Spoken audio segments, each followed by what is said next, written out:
అన్నదాతల నిర్బంధకాండ, ఎక్కడికక్కడ రైతుల అక్రమ అరెస్టులు, ప్రజాభవన్ ముట్టడిని అడ్డుకునే యత్నం, ఇళ్లకు వెళ్లి రైతులను అదుపులోకి తీసుకున్న పోలీసులు, ప్రజాభవన్ ఎదుట భారీ బందోబస్తు, కంచెలు ఏర్పాటు చేసిన రేవంత్ సర్కార్, కోడంగల్లో రైతుల రిలే నిరాహార దీక్షలు, అన్నదాతల నిర్బంధంపై కేటీఆర్ ఆగ్రహం, రైతు ఉద్యమం ఇంతటితో ఆగదు, ప్రభుత్వాన్ని హెచ్చరించిన కేటీఆర్. ఎక్కడికక్కడ నిర్బంధాలు, ఊరి పొలిమేర కూడా దాటనివ్వని పోలీసులు, ప్రజాభవన్ దగ్గర భారీ బందోబస్తు. ఇది గురువారం రాష్ట్రంలోని పరిస్థితి. రైతులను నిలువరించేందుకు ప్రభుత్వం శాయశక్తుల ప్రయత్నించింది. అర్ధరాత్రి నుంచే హౌస్ అరెస్టులు, పోలీస్ స్టేషన్లో నిర్బంధాలు ఉండడంతో రైతులు అడుగుపెట్టలేని పరిస్థితి నెలకొంది. ప్రజాభవన్కు చేరుకుంటున్న రైతులను సైతం అడ్డుకొని పోలీస్ స్టేషన్లకు తరలించింది. నిన్న అనవసరంగా రైతులు కొంచెం తొందరపడి చాలామంది వీడియోలు చేసి వదిలిపెట్టారు. రేపు ప్రజాభవన్ ముట్టడికి సిద్ధంగా అండి, రుణమాఫీ కానీ రైతులందరూ ప్రజాభవన్ ముట్టడికి సిద్ధంగా అండి అని వాళ్ళు చిన్న చిన్న వీడియోలు చేసి సోషల్ మీడియాలో పోస్ట్ చేసింది. ఇక అది తెలుసుకున్న రాష్ట్ర సర్కారు ఎక్కడికక్కడ నిన్న గృహ నిర్బంధాలకు పాల్పడ్డది. ఇక ఊరు నుండి మొదలు పెడితే అన్ని జిల్లాల్లో రైతులను ఎక్కడికక్కడ నిర్బంధించిండ్రు.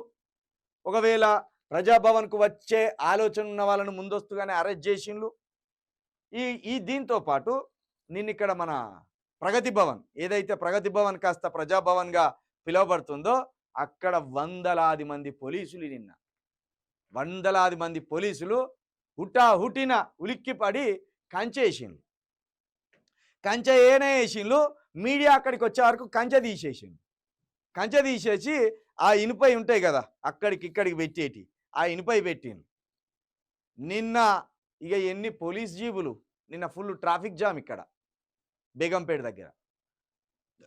వందలాది పోలీస్ వ్యాన్లు, వేలాది పోలీసులు. అక్కడ ముఖ్యమంత్రి గారు ఉండరు.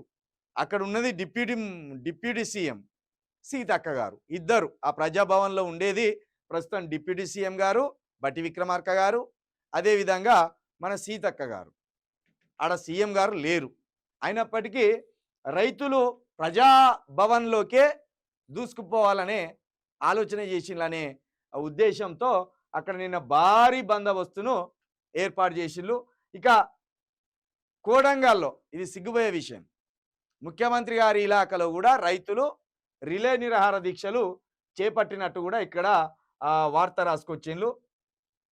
ఇక కోడంగల్లో ఏమున్నది, మన ముఖ్యమంత్రి గారి సొంతూరు కొండారెడ్డిపల్లిలో కూడా 1200 మందికి ఈ రుణమాఫీ జరగవలసి ఉంటే 350 మందికి రుణమాఫీ చేసి ఇంకో 800 మందికి రుణమాఫీ కానట్టు అదో సమాచారం.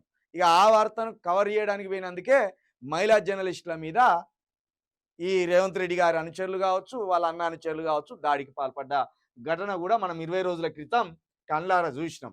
ఇగో ఇట్లా ప్రజాపాలన, రైతు ప్రభుత్వం, ఇందిరమ్మ రాజ్యం అనే 3 అద్భుతమైన అబద్ధాలతోటి ఇట్లా రాష్ట్రంలోని రైతులను, రాష్ట్రంలోని ప్రజలను నమ్మించి గొంతు కోసినట్టు చేసిండ్రు ఈ దుర్మార్గం.